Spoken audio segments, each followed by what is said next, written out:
Hi, it's Jen and Lynn here at Shabby Fabrics, and Lynn is going to show us something today. We're going to be talking about the quilt behind us. This is called Winter Greetings. Yes. And one of the reasons I brought Lynn on the set with me today, and some of you may have seen Lynn in previous videos we've done together. Yep. By the way, Lynn is our block of the month. Really, you're the one that really manages that program. And if you've ever been one of our block of the month programs, Lynn, you take great care of our customers, and we know that you and Kelsey and Hannah do such a great job. And if you've never been a part of the block of the month, they're going to take great care of you, even if you're a snowbird. Yes. You live here some of the year, and some we'll work it out for you. Oh, we yeah. work it out. Oh, so yeah. We love our block of the month customers. Besides that, when Lynn came aboard Shabby Fabrics almost, 9 years ago, she wasn't a quilter. She not only is a quilter today, but she makes a lot of our sample quilts, including the quilt behind me. So that's why I brought Lynn with me today, is she knows more about making this quilt than I do. Yeah. Because she got to work through how to work with the panel, how to cut it apart. She's got some tips and tricks. Yep.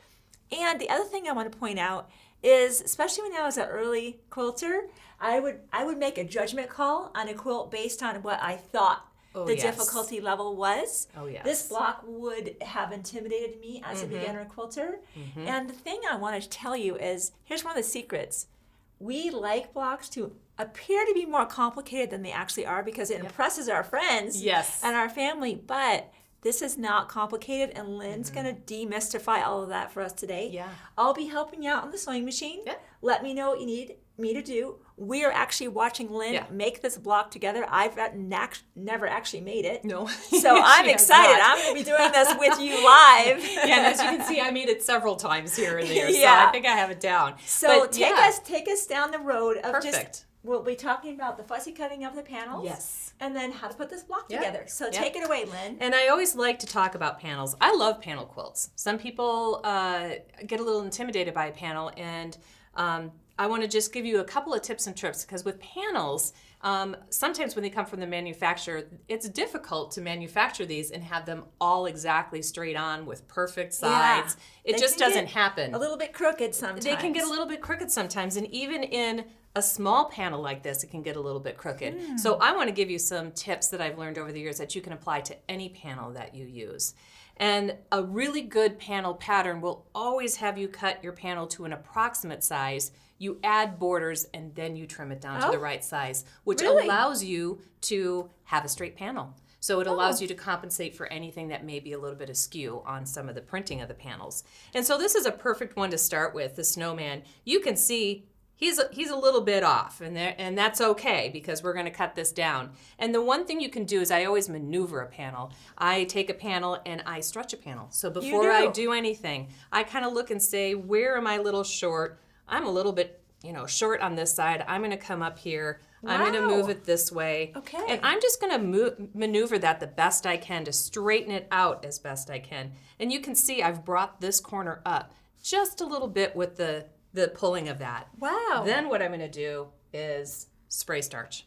I spray starch my panels, so I'm dealing with a panel that has some stiffness to it. Okay. And that will give you the ability to cut that panel and keep it straight. Gotcha. As straight as you can get it with that maneuvering. Now with that particular iron, it has a steam feature on it.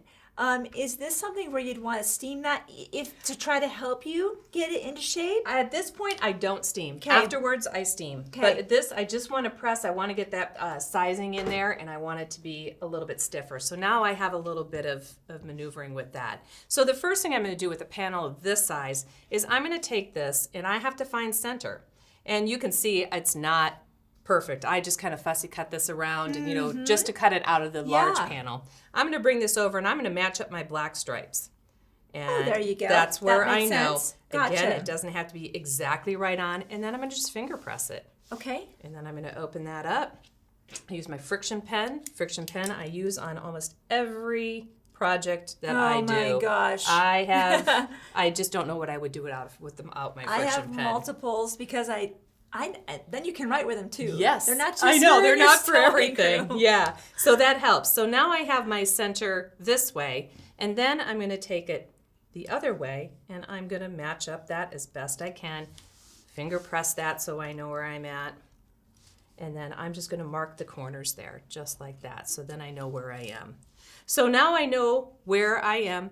The other thing that you need to do is refer to your pattern panel. See what they have pictured in that panel, because sometimes there's multiple borders. You can see there's a black border here, there's a red border here. You have to make sure you know what is in the panel. And as you can see here, there is nothing but this center portion. We need to remove the black and we need to remove the red.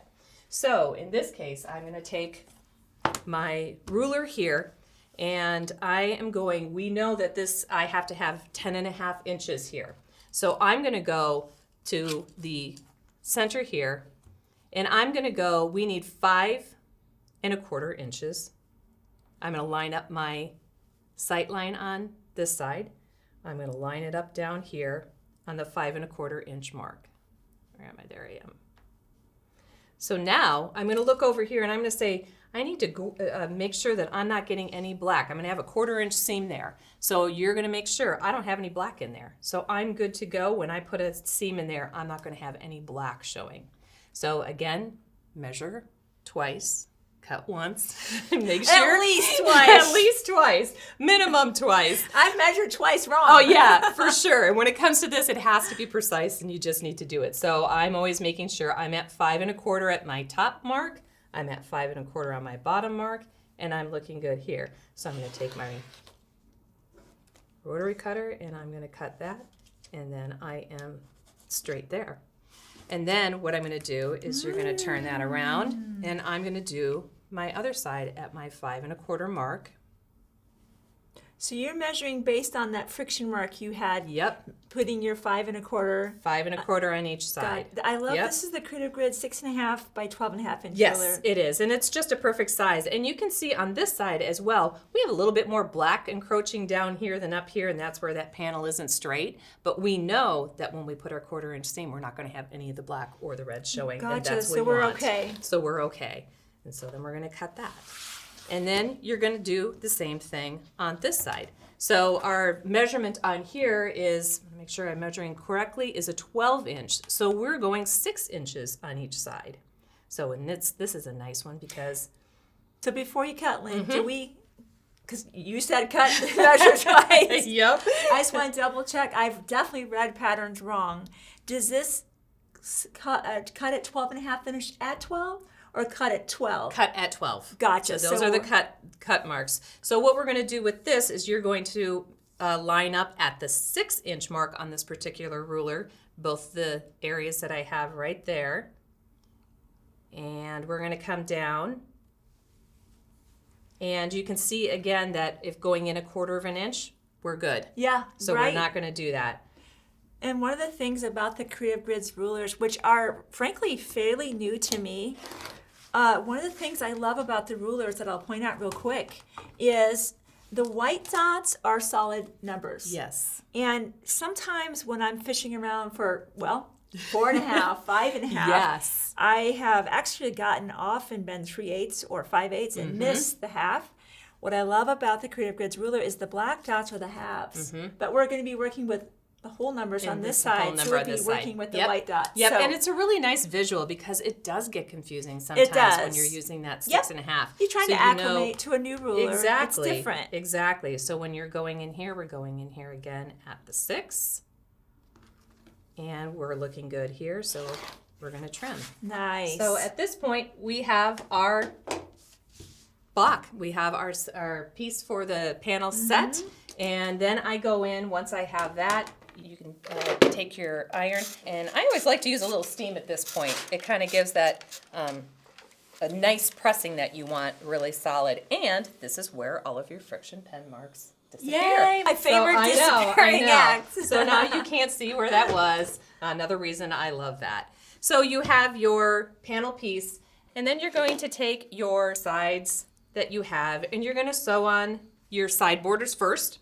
And then you're going to sew on your top borders and trim. And then what you're going to do, and then what you're going to do is take this and trim it down to the size that the pattern indicates. Okay. So this is where it works really well. And there again, you fold it over, measure out what that's supposed to be, fold it down the top just like we did before. Perfect. So it's the same concept. Gotcha. You just kind of keep going. And as you can see, we're going to get exactly what we want here. We will have no black and no red border. Right, right. So that's a really important step with any panel quilt that you do.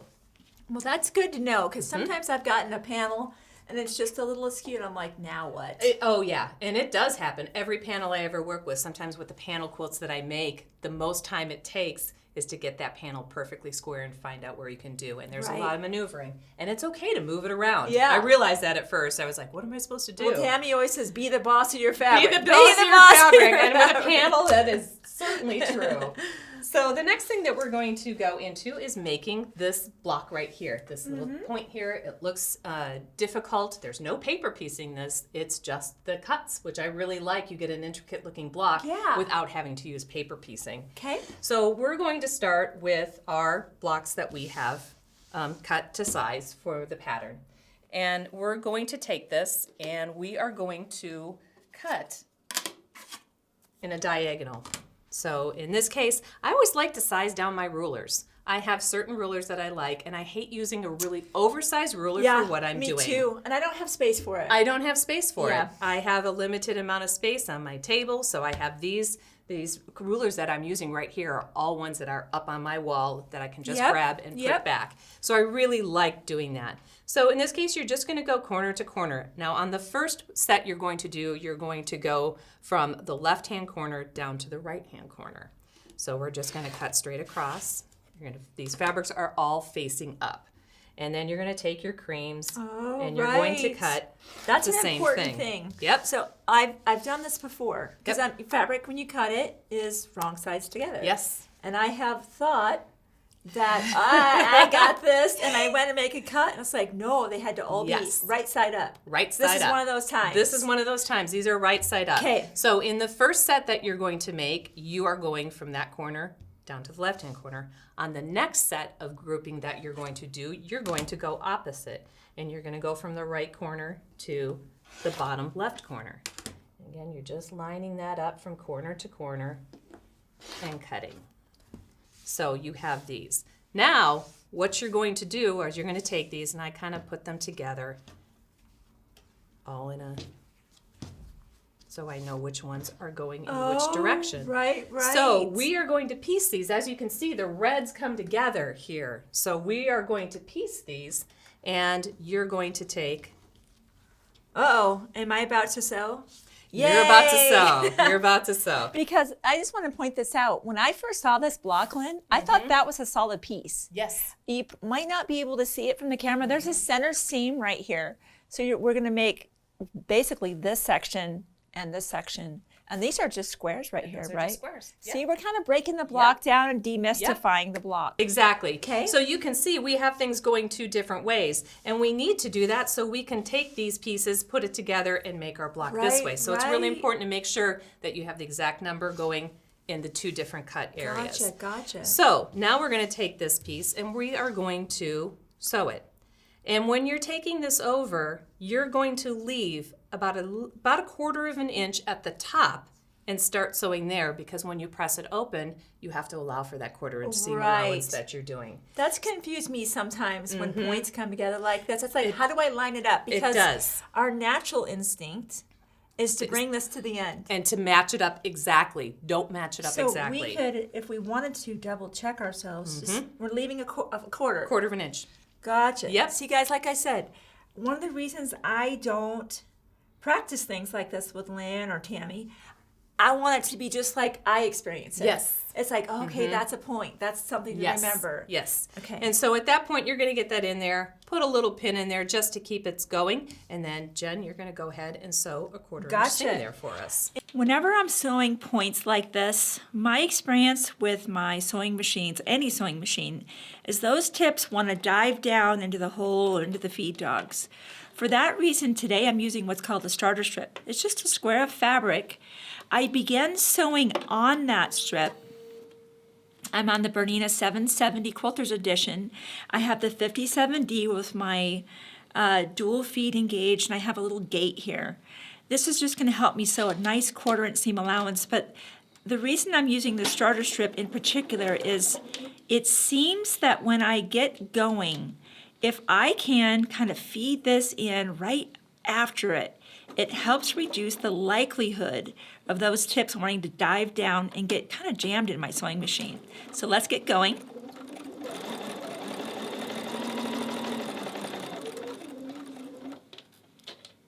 I'm going to hold these points here because they're going to want to shift on me.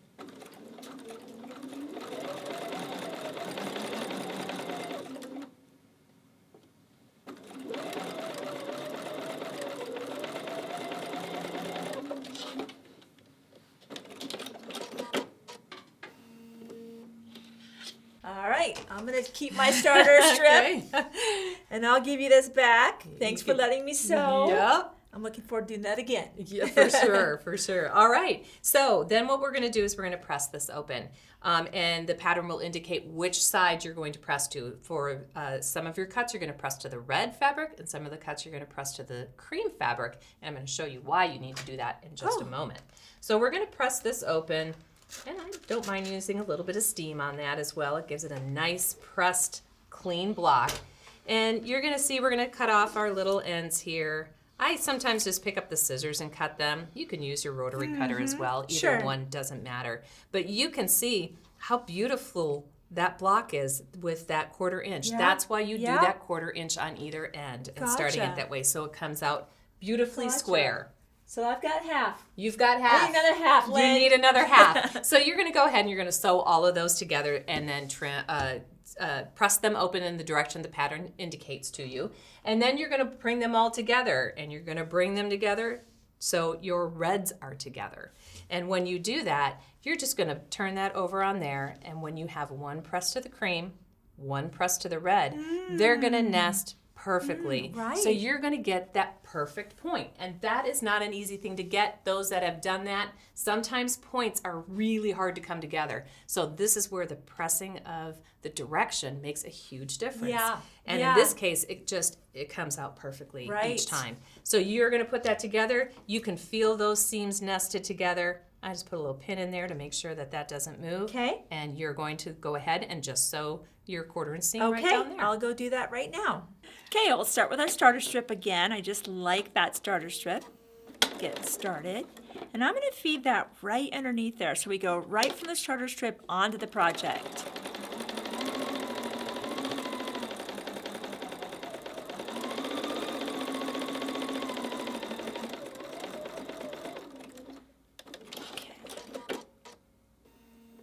All right, Miss Lynn.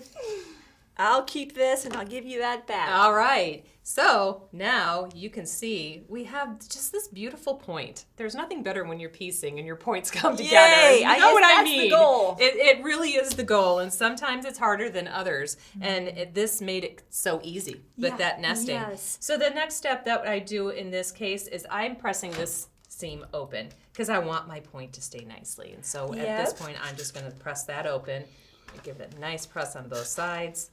And then one thing I really like about this particular pattern is now we cut it down to size so we get a perfect 4.5 inch square. Oh, right. And because you can see we're a little uneven here and we've got too much here. And so this has you square it down. I like that. I do too. I do. I like that with pinwheels too. Sometimes it's an extra step, but I love it because it gives you the perfect size block and it makes your piecing good. Yep. You know, accuracy is everything with piecing, and this is a great step to be able to do that. Right. So I'm going to take the 8.5 by 4.5 ruler here. Sure. And I'm going to put that on my spinning mat because we're going to trim all 4 sides.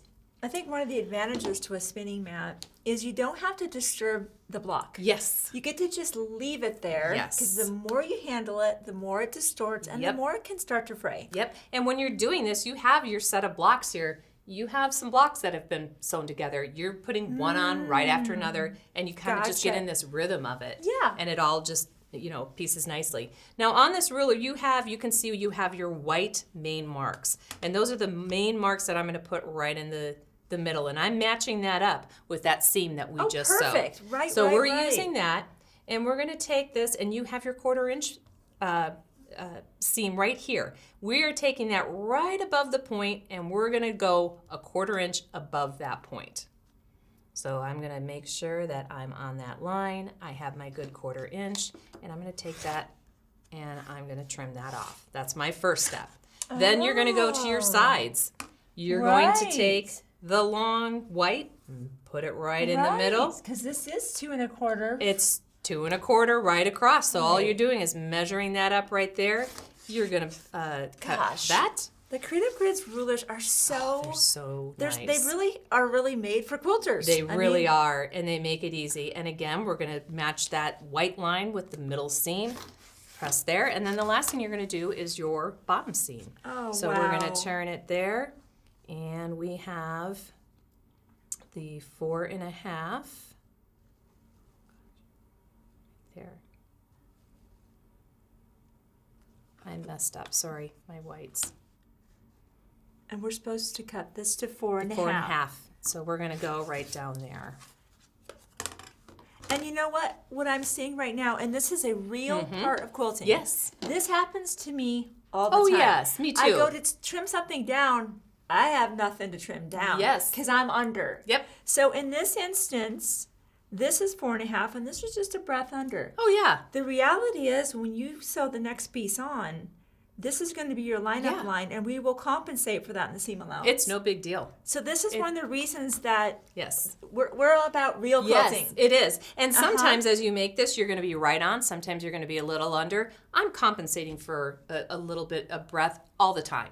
Never get, too worked up about the fact that you are a little bit short. Yep. It's still going to come out fine in the end because you still have another 1/4 inch to work with. That's true. And a 1/4 inch is actually a lot when you're talking something like this. So I would not remake this Oh, block. no. Now, if I was significantly under, I would. Yeah. But in this is so doable. Exactly. And you can see here again, there's another one that I have that if we, go ahead and do that, we may be a breath under or we may be just right on. It doesn't matter. Okay. You're okay. Sounds great. You're okay.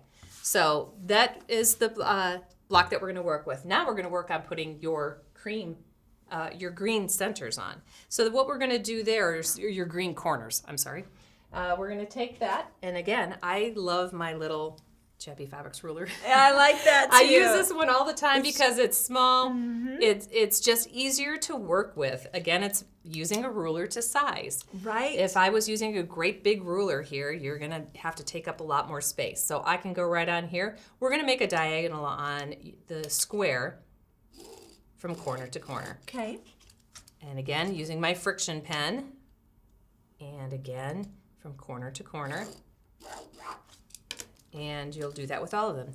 Then what you're going to do is you're going to take this and you're going to put it on. And this is where you're going to compensate a little bit because this bottom actually goes away. So we know this is exactly 4 1/2 inches. Maybe we should start on that side because that's our guide. Yep. Or because the pattern tells you to start on the left, you start on the left. But what you do is instead of putting it there, you're going to go with your 4 1/2. Right. You're lining it up. You're lining it up with the 4 1/2. And if you look on the other side, you see just a tiny bit of green. That's fine. Okay. It's fine. So then you have your piece right there. Okay. You're going to pin that in place so it doesn't move as you're going to the machine, and you're going to sew directly down that line. I can do this.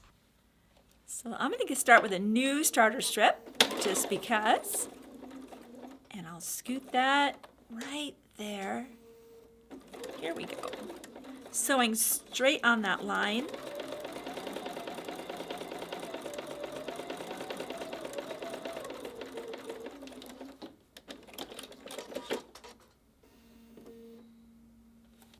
Okay, Miss Lynn.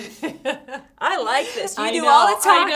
I know. You do all the pressing. It's a nice all the way to do cutting. it, This isn't is it? good teamwork. Yep. I like it. All right, so then we'll take that pin out, and when I'm ready to do this, I just kind of warm it up a little bit. We're gonna press that down, and then we're gonna take it over here, and we're gonna open it up, and you're going to trim 1/4 inch Yeah. Let's get that on bulk that away, side of that. for sure. Get that bulk away, and then I just come back. I trim press one more time. Use a little steam if you'd like to. I'm a fan of steam. And then we're going to do it on the other side. So the same process. Okay. So Right we there. just repeat that. We repeat that. I'm going to go sew that. I'll be right back. Okay. I'm back. And you're back. All right. And we're going to do the same thing here. Just warm that up just a little bit.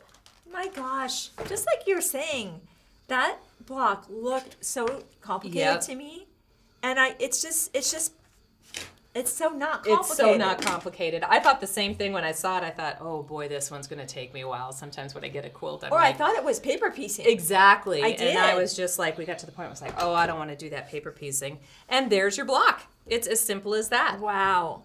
And then what your next step is, once you have all those blocks completed, you're going to take your other pieces that you have sewn, and you have your cream 4.5 inches, and you're going to sew them on either side. Okay. And that's your top row, that's your bottom row, and then you have your center row. Now your middle block on your center row has words on it, so you want to make sure your orientation is good. Oh, right. So you're not reading Merry and Bright upside down when you get it done. There's nothing worse than putting it together and going, uh-oh. Yeah. So just be careful of orientation when you have something like that. Then you're just going to, of course, sew these strips together, and once they're all put together, you are going to trim them out with the green strips around the side, and you're going to put your side borders on, your top borders on, and you have your block right there. That's amazing. And then you're just going to do this. Mm-hmm. You've got your Yes. words. Yep. Wow. Again, when you're cutting, piecing this, make sure your orientation is good. You always want to make sure, step back and look at it. Sometimes you get going and you're like, I got to get this thing done, and you get it done, and one row is upside down. I've done that so many times. And it's always like, I look, but I don't see. So I always step back and go, okay, I have to take a real look at this, because we know when we're trying to finish a project and we're like, I got to get this done. Staying up late. Exactly. It happened to all of us. We never do that. I know. So, and then the rest is just simple piecing, putting your sashing strips in, and then binding. Wow. And it's a really cute quilt. I was really pleased when I got done with it, and I thought just the panels are adorable, and it can live in Christmas time. It's just still kind of the winter feel. I love it. I know. I do love it. I do now too. there's limited kits available. Yes. The whole thing we wanted to show you today was, don't be intimidated by panels. Yes. If they're a little bit not quite square, Lynn's taught us how to do that. Don't judge a block before you know how it goes together. Yes. It's just a matter of different steps, which I appreciate knowing that, because I still get a little intimidated at times with certain blocks. Yep. And so thank you for demystifying for that. And one thing that's really important is when we do a quilt like this and we put it together, we're testing it when we make the sample. There's a couple of reasons we make samples. That's true. We want to show it to you completed, but we also want to make sure that it's going together and it's something that we know you'd like to do. There are times we've done a few kits and it's just like, you know what, I did not enjoy that process at all. And if we don't enjoy it, you're not going to enjoy it. So we make sure that we are choosing the ones that are doable and fun and just a pleasure to display. Yeah, so Lynn, thank you for making our sample quilts. Yes, just like you pointed out, you're the one dealing with the initial pattern, and a lot of times you're making edits to that pattern so that when you get our kits and you get the instructions, it works and you're having a great time. So and that's what it's all about. I can't wait to do more videos. I know. You. It's always fun. It's fun. It's always fun. To have you with me on video. So thank you, Lynn. Thank you. All right, and we'll see you next time.